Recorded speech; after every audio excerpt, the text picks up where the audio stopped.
नमस्ते नेपाल, नमस्ते नेपाल। नमस्कार, यो हो कार्यक्रम नमस्ते नेपाल। कार्यक्रम नमस्ते नेपाल सुन्दै बस्नुभएका सम्पूर्ण श्रोताहरूलाई हृदयदेखि नै आजको कार्यक्रममा हार्दिक स्वागत नमस्कार टक्राउँदछु। सधैँ चाहिँ म विनोद। श्रोताहरू कस्तो हुनुहुन्छ? कोरोना वा भनौँ कोभिड-19 को यो समस्याले सबैतर्फ हामी पिरो लिएर नै बसिरहेका छौँ। अब न्युजिल्यान्डको कुरा गर्ने हो भने 4 हप्ता भनेको, तर पछि 1 हप्ता बढेर 5 हप्ताको लकडाउन वा भनौँ लेभल 4 को सतर्कताको लेभलबाट हामी अब भोलिदेखि मङ्गलबारबाट लेभल 3 मा जाँदैछौँ। अब मङ्गलबार 2 हप्ताका लागि लेभल 3 मा गइसकेपछि सबै कुराहरू सामान्य हुन्छन् भन्ने हामीले आशा राखेका छौँ। यसैबीचमा एएनजेड ब्याङ्कले गरेको सर्वेक्षण अनुसार यो लकडाउन नर्मल भइसकेपछिको अवधिमा अलिकति नराम्रो त के भने अलिकति दुःख लाग्ने र सतर्क अझ बढी हुनुपर्ने खालको खबर सार्वजनिक गरेको छ। 2,40,000 व्यक्तिहरूले बेरोजगारीको समस्याबाट गुज्रनु पर्ने एउटा फोकास्ट आएको छ। त्यस्तै पैसा भएर पनि घर किन्नका लागि अलिकति समय लिइरहेका व्यक्तिहरूका लागि पनि 10 देखि 15% को घरको मूल्यमा गिरावट आउने संकेत पनि सो अध्ययनले देखाएको छ। अर्कोतर्फ नेपालमा पनि कोरोनाका बिरामीहरूको संख्या बढ्दै गर्दाखेरि त्यसको टेस्ट गर्ने प्रभावकारी माध्यमको पनि अवलम्बन हुनुपर्छ भन्ने खालका आवाजहरू पनि उठिरहेका छन्। त्यस्तै खालको व्यवहारिक कुराहरू पनि रहन् भन्ने हाम्रो पनि इच्छा रहेको हुन्छ। अब अर्कोतर्फ सकारात्मक कुराहरूलाई पनि जोड्ने यदि हो भने कोभिड-19 को खोपको परीक्षणको पनि कुराहरू चल्दै गर्दाखेरि युकेमा अहिले सो खोपको 2 जना व्यक्तिहरूमा नै परीक्षण सुरु गरिएको यो खुसीको खबर पनि छ। र त्योभन्दा पनि अर्को खुसीको कुरा, नमस्ते नेपाल 13औं वर्षमा प्रवेश गरेको छ। हुन त अप्रिल 9 को दिन हो, 9 अप्रिलका दिन 2007 मा नमस्ते नेपालको पहिलो प्रसारण सुरु भएको थियो। अब हामी 13औं वर्षमा प्रवेश गरेको यो सुखद उपलक्ष्यमा कार्यक्रम सुन्दै बस्नुभएका अनि कार्यक्रमको बीचमा विभिन्न किसिमका सल्लाह सुझाव र सहयोग गर्नुहुने सम्पूर्ण श्रोताहरू अनि महानुभावहरूप्रति हृदयदेखि नै धन्यवाद ज्ञापन गर्न चाहन्छु। अब कार्यक्रमको सुरुवात आज गर्दै गर्दा थोमस रोबर्ट माल्थसको यो सिद्धान्त पनि आजको कार्यक्रमको सुरुवातमा रहेको छ। सिद्धान्त र अहिलेको कोरोनाको प्राकृतिक विपदसँग मेल खाने प्रसङ्गलाई यहाँ जोड्न चाहे श्रोता। माल्थसले प्रतिपादन गरेको जनसङ्ख्या सिद्धान्त अनुसार नियन्त्रण नगरिएको अवस्थामा जनसङ्ख्या ज्यामितीय दरमा वृद्धि हुन्छ र अङ्कगणितीय दरमा जनसङ्ख्यालाई चाहिने खाद्य वस्तु उत्पादन हुन्छ। तसर्थ जनसङ्ख्याको अनुपात खाद्यान्न निकै कम रहन्छ। यसै तर्कको जगमा माल्थसले गरिब, अपराध र वातावरण विनाश र त्यसले सिर्जना गरेको प्राकृतिक विपत्तिलाई पुष्टि गरेका थिए र अहिले पनि यो तर्क निकै प्रयोग हुने गरेको पाइन्छ। स्रोत र जनसङ्ख्याको असामञ्जस्यताले निम्त्याएको प्राकृतिक सन्तुलनमा ल्याउन माल्थसका अनुसार महामारी र विपत्ति आउँदछ। कतै यो कोरोनाको विपत्ति पनि त्यस्तै हो कि भन्ने हामीलाई लागिरहेको छ। त्यसैले माल्थसको यो सिद्धान्त र अहिलेको प्राकृतिक विपद वा भनौँ कोरोनाको संक्रमणको प्रसङ्गलाई पनि यहाँ जोडे। अब नेपालतिरको कुरा गर्ने भन्दा अझै पनि हामी त्यसको संक्रमणको कुन अवस्थाबाट गुज्रिन्छौँ भन्ने पनि चिन्ताकै विषय छ। भारतमा कोरोनाबाट मृत्यु हुनेहरूको संख्या 1,000 को आसपासमा पुगिसकेको छ। 22,500 भन्दा बढी संक्रमित भएको छ। अनि चीनबाट सुरु भएको र हामी चीन र भारतको बीचमा परेको हुनाले हाम्रो पनि त्यस्तै खालको सतर्कता र व्यावहारिक रूपमा त्यसलाई प्रतिरोध गर्ने खालको तयारी अझै पनि गर्नुपर्ने देखिन्छ। अब भाइरस परीक्षणको लागि अब दक्षिण कोरियाले जस्तै हामीले सडकमै क्लिनिक चलाउन सक्ने अवस्था छैनौँ। 10 मिनटमा नमुना सङ्कलन गरेर 24 घण्टाभित्र नतिजा दिने हिसाबको कोरियाको जस्तो परीक्षण गर्ने हाम्रो पनि खुबी भएको हुनाले लकडाउनको अवस्थालाई सामान्य बनाउँदै अझै पनि सामाजिक दूरी कायम गर्नुको विकल्प अहिलेको अवस्थामा छैन। नेपालतिरको कुरा यो यहाँ मैले जोडेँ।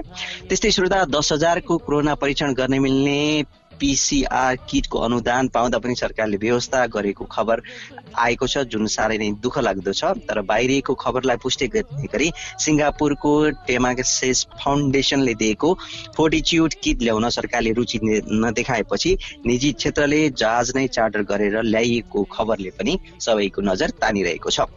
टेमासेक फाउन्डेसनले 4 अप्रिलमा अनुदान दिन 10,000 नमुना परीक्षण गर्ने र ती किटहरू नेपाल आफैले ल्याउनु पर्ने टेमोसेकले जनाएको थियो, तर सरकारले 18 दिनसम्म पनि त्यसमा कुनै चासो नदेखाएपछि 3 व्यावसायिक समूहहरूले सामूहिक रूपमा भाडा तिर्ने गरी किट ल्याउन जहाज चार्टर गरेका थिए भन्ने खबरहरूको साथमा आजको नमस्ते नेपालको सुरुवात गरिसकेको छु। हामी अब लेभल 3 मा प्रवेश गर्दाखेरि लेभल 3 को लागि बी केयरफुल नो फियरफुल भने जस्तै तरिकाले तयार रहौँ।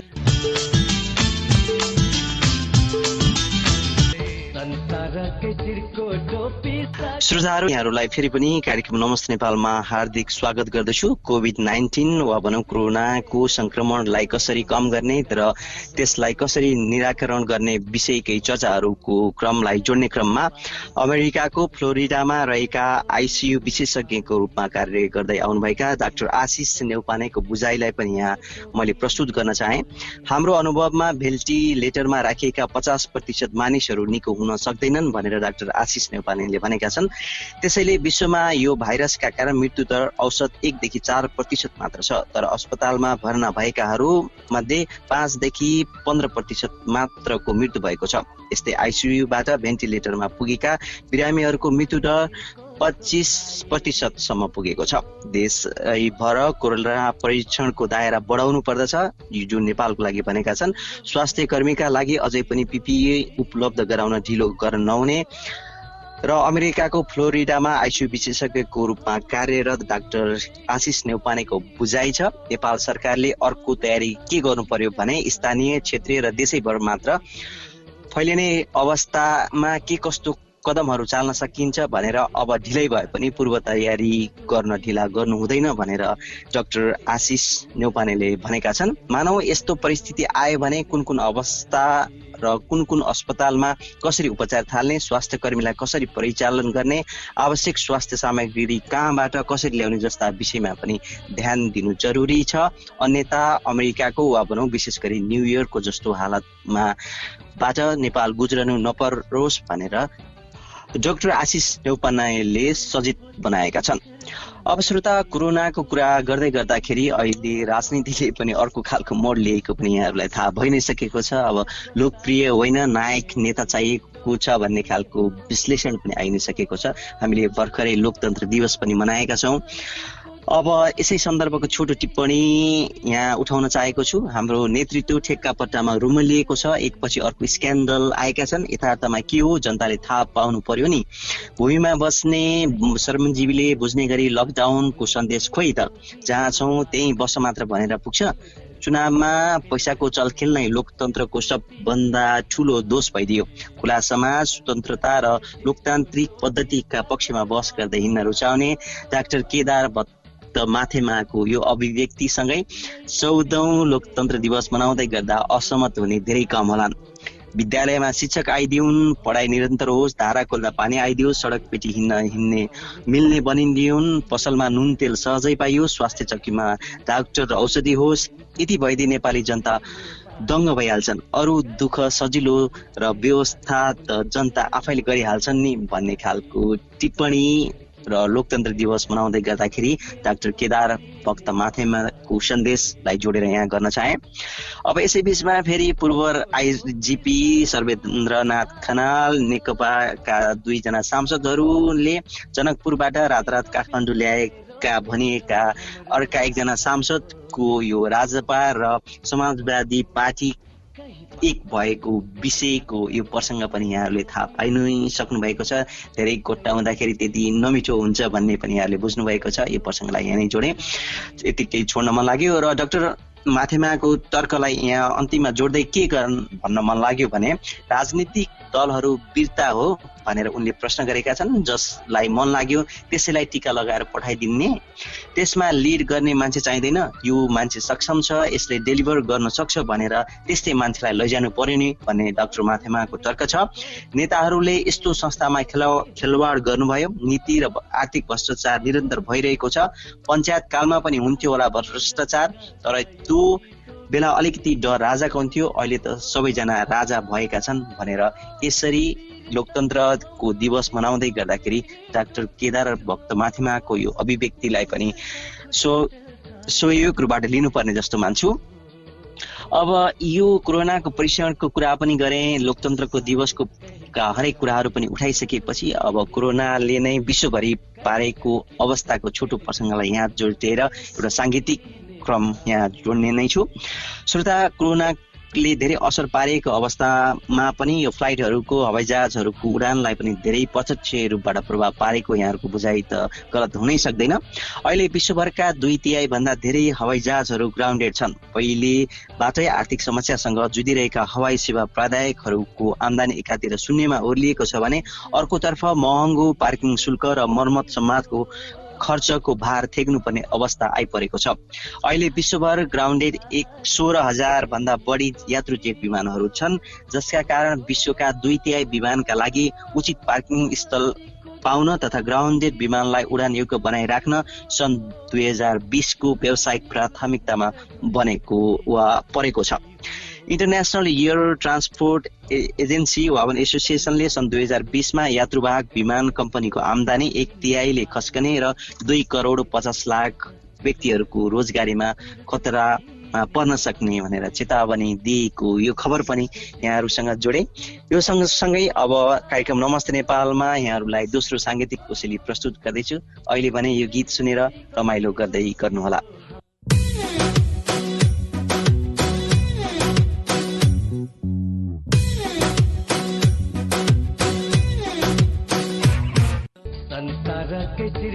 श्रोताहरू, नमस्ते नेपालमा यहाँहरूलाई हार्दिक स्वागत गर्दछु। यहाँहरू पनि कार्यक्रम नमस्ते नेपालसँग प्रत्यक्ष रूपबाट जोडिएर आफ्नो मनमा लागेका सल्लाह सुझाव प्रतिक्रियाहरू पनि दिन सक्नुहुनेछ। त्यस्तै नमस्ते नेपालको यो मञ्चमा आएर यहाँहरूले आफ्ना अनुभूतिहरू पनि साट्न सक्नुहुनेछ। त्यस्तै हामीलाई नमस्ते नेपाल क्राइस्टचर्च न्युजिल्यान्ड नामको फेसबुक पेजमा जोडिएर वा आफ्नो साथी बनेर आफ्ना मनमा लागेका कुराहरू र हामीसँग आफ्ना मनमा भएका सबै कुराहरू व्यक्त गर्न सक्नुहुनेछ। त्यस्तै इमेलको मार्फतबाट व्यक्तिगत भेटघाटहरू सम्भव यदि नभए नमस्ते नेपाल cristchurch@gmail.com मा पनि इमेल लेखेर हामीलाई सम्पर्क गर्न सक्नुहुनेछ। त्यसपछि हामी समय मिलाएर यहाँहरूका कुराहरू सुनाउने प्रयास पनि गर्नेछौँ। अब भने कार्यक्रम नमस्ते नेपालको आजको कार्यक्रमको अब उत्तरार्धमा प्रवेश गर्दाखेरि नमस्ते नेपालको सुरुवातबाट हामी 13औं वर्षमा प्रवेश गरिसकेको भनेर मैले आजको कार्यक्रममा यहाँहरूलाई शुभकामना धन्यवाद पनि ज्ञापन गरिसकेको छु। अब यसै क्रममा अब फेरि कार्यक्रमका नियमित सामग्रीहरूको प्रसङ्ग उठाउँदै गर्दाखेरि अब कोरोनाकै कारण अप्ठ्यारोमा परेका नेपालीहरूलाई विशेष गरी विद्यार्थीहरूलाई नेपाल न्युजिल्यान्ड फ्रेन्डसिप सोसाइटी क्यान्टरबरीले पनि सहयोग गरि नै सकेको छ। क्राइस्टचर्चको आसपासमा रहनुभएका झन्डै 3 दर्जन विद्यार्थीहरूलाई यस्तै अप्ठ्यारोमा परेका 3 दर्जन विद्यार्थीहरूलाई दैनिक उपभोग्य सामग्रीहरू सोसाइटीले हस्तान्तरण गरिसकेको यहाँहरूलाई अवगत भएकै कुरा हो। त्यस्तै समग्र न्युजिल्यान्ड भरमा पनि क्षेत्रीयहरूबाट पनि टिपुके, ह्यामिल्टन अनि वेलिङटन लगायतका क्षेत्रहरूमा पनि स्थानीय सोसाइटीहरूले त्यहाँ रहेका अप्ठ्यारोमा परेका नेपालीहरूलाई सहयोग गर्ने कार्यक्रमहरू हामीले गरिरहेको भन्ने थाहा पाइसकेका छौँ फेसबुकमा अपडेट हुँदै गर्दाखेरि। त्यस्तै समग्रमा एनआरएनए न्युजिल्यान्डले पनि समग्र विद्यार्थीहरूमा पनि जनवरी 1 देखि न्युजिल्यान्ड भित्रिएका विद्यार्थीहरूलाई वा भनौँ 206 जना विद्यार्थीहरूलाई आर्थिक सहयोग गरेको छ। आफ्नो संस्थाले तोक्याएको एमाउन्ट ती व्यक्तिहरूलाई सहयोगबाट हस्तान्तरण गरिसकेको यो खुसीको खबर पनि मैले यहाँ सुनाउन चाहे। त्यस्तै श्रोता, अब सङ्क्रमणबाट अहिले डाक्टरहरू विशेष गरी स्वास्थ्य कर्मीहरूलाई प्रोत्साहन गर्नका लागि अहिले सबैतर्फबाट प्रेसरहरू आएको छ अनि हौसलाका खबरहरू पनि आइ नै सकेका छन्। यसै क्रममा सङ्क्रमणलाई थप फैलिन नदिन र सङ्क्रमितहरूको उपचारमा स्वास्थ्य कर्मीहरूले गरेको योगदानको कदर भन्दै नेदरल्यान्ड्सको सरकारले कोभिड-19 विरुद्ध फ्रन्टलाइनमा रहेर काम गर्ने सबै स्वास्थ्य कर्मीहरूलाई नगद बोनस दिने भएको खबर पनि सार्वजनिक भएको छ। सायद अब यो क्रम बिस्तारै अन्य देशहरूमा पनि फैलिन्छ भन्ने आशा राखौँ।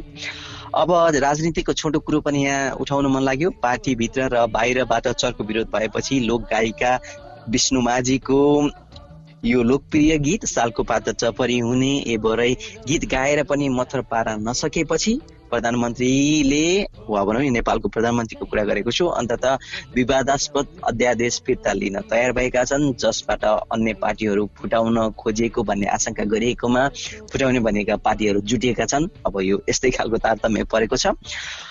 अब यो पछि भने आजको कार्यक्रममा अब जाँदा जाँदै नै भन्नुपर्छ अप्रिल महिनामा परेका केही विशेष चाड प्रसङ्ग पनि यहाँ उठाउन चाहे। अप्रिल महिनाको 28 तारिकमा परेको विश्वभरको सुरक्षा काममा, विशेष गरी काममा सुरक्षा र स्वास्थ्यको यो विशेष दिवस मनाइन्छ, त्यसको प्रसङ्ग यहाँ जोड्न चाहे। यस्तो अवस्थामा मान्छेहरू सबैभन्दा धेरै समय व्यतीत गर्ने कार्य वा काममा सुरक्षा र स्वास्थ्यको अवस्था भने राम्रो र गुणस्तरीय हुन जरुरी छ। अहिले पनि विश्वभर हजारौं कामदारहरू हानिकारक वातावरणमा जोखिमपूर्ण कार्यहरू गर्न बाध्य रहेका छन्।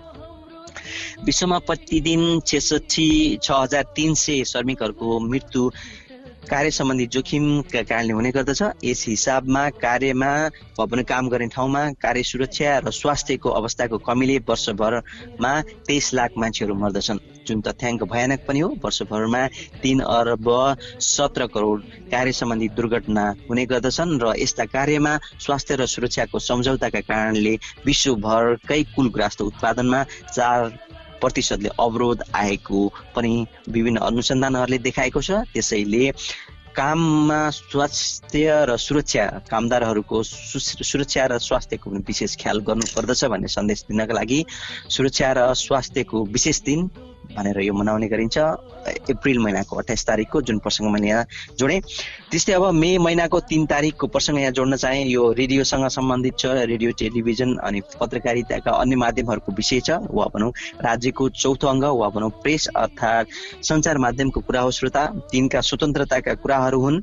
हरेक वर्षको मे महिनाको 3 तारिकका दिन विश्वभर सञ्चारका माध्यमहरूको स्वतन्त्रताका मुद्दाको मापदण्ड र महत्त्वको विषयमा पैरवी अनि बहस गरिँदै समाचार सङ्कलनका क्रममा जोखिममा परेका र ज्यान गुमाएका पत्रकारहरूको योगदानलाई सम्झना र सम्मान गर्दै मनाइन्छ। रेडियो, टिभी, पत्रिका, अनलाइन गरी विभिन्न स्वरूपमा धेरै सञ्चार केन्द्रहरू स्थापना भएका छन्। अहिले गर्दा गर्दा द पोडकास्ट पनि एउटा सञ्चारको माध्यमको रूपबाट गहकिलो माध्यमबाट प्रस्तुत हुँदै आएको छ। अहिले सही, सत्य र निष्पक्ष समाचार सम्प्रेषणमा ज्यानकै बाजी लागि पर्ने पेसाकर्मीहरूलाई हार्दिक नमनको आवश्यकता छ। त्यसैले मे 3 तारिकको दिन यो प्रेस अथवा सञ्चार माध्यमको स्वतन्त्रताको कुरा उठाइन्छ। हुन त आफ्ना कुराहरूलाई वा भनौँ सरकारले आफ्नो कुराहरूलाई लुकाउनका लागि पनि मिडियामा, आम सञ्चारमा लगानी गरेर आफू मार्फतका पत्रकारहरू पनि भर्ती गर्ने र उनीहरूलाई किन्ने गरेका खबरहरू हाम्रो देश वा भनौँ विशेष गरी भारतमा पनि प्र्याक्टिसमा रहेको छ। त्यसको असर हाम्रो देशमा पनि देखिएको छ, जुन यो प्रेस र आम सञ्चारको कुराभन्दा अलिकति टाढा रह्यो। र अब कार्यक्रमको आजको अङ्कबाट बिदा भएर जानुभन्दा अगाडि अब 3 मेको प्रसङ्ग मैले उठाएपछि फेरि अप्रिलमा फर्किन चाहे। 28 अप्रिलका दिन विश्व नृत्य दिवस परेको छ। मान्छेभित्रको सुस्थ आत्मा अनि मनको चञ्चलता दुवैलाई नृत्यले प्रतिनिधित्व गर्दछ। त्यसैले हामीले 28 तारिकमा पर्ने कामको सुरक्षा र विशेष दिवसपछि 29 अप्रिलको दिन पनि विश्व नृत्य दिवसको यो प्रसङ्ग यहाँ जोड्न चाहे। सन् 1982बाट मनाउन सुरु गरिएको विश्व नृत्य दिवसले संसारभर विभिन्न कार्यक्रम र प्रस्तुतिको माध्यमबाट अरूलाई आफ्नो महत्त्वको विषयमा झल्काउने प्रयास गरिन्छ। भगवानदेखि राक्षससम्म, बालकदेखि वृद्धसम्म अनि धेरै हदसम्म पशु पक्षीहरूले पनि आफ्नो अनुपम अवस्थालाई अनि अभ्यासलाई नृत्यको माध्यमबाट अभिव्यक्त गर्दछन्। लाखे नाचदेखि मारुनीसम्मका वान्की, सोए डोले सोईदेखि अलारुदनसम्मका कम्मरका चलाइ अनि अहिलेका आधुनिक हिपहप, ब्रेक डान्स, साल्सा लगायतका अन्य कन्टेम्पोरेरी पनि आइसके। अहिले विभिन्न नृत्यका थुप्रै अभ्यासहरू आइसकेछ। ती नृत्यका अभ्यासहरू हामीमध्ये कतिलाई रुचि, कतिलाई पेसा अनि कतिको दैनिकी बनेको छ। त्यसैले विश्व नृत्य दिवसको यो अप्रिल 29 तारिकमा पर्ने यो प्रसङ्गको आसपासमा रहेर नृत्यसँग सम्बन्धित सम्पूर्ण कलाकारहरूलाई पनि नमन गर्दै आजको कार्यक्रमलाई यहीँ आएर बिट मार्न चाहन्छु। अब हामीले भनिसक्यौँ न्युजिल्यान्ड अब लेभल 3 मा प्रवेश गर्दैछ मङ्गलबारदेखि। त्यसैले बी केयरफुल अनि नो फियरफुल हुनुहोला भन्ने अनुरोध गर्दै आजको कार्यक्रम सुनेर साथ दिनुहुने सम्पूर्ण श्रोताहरूलाई हृदयदेखि नै धन्यवाद दिँदै आजको कार्यक्रमबाट म विनोदलाई आज्ञा दिनुहोस्। यहाँहरूका बाँकी रहेका पल सधैँ चाहिँ शुभ बनुन्, विशेष बनुन्। नमस्कार, शुभरात्रि।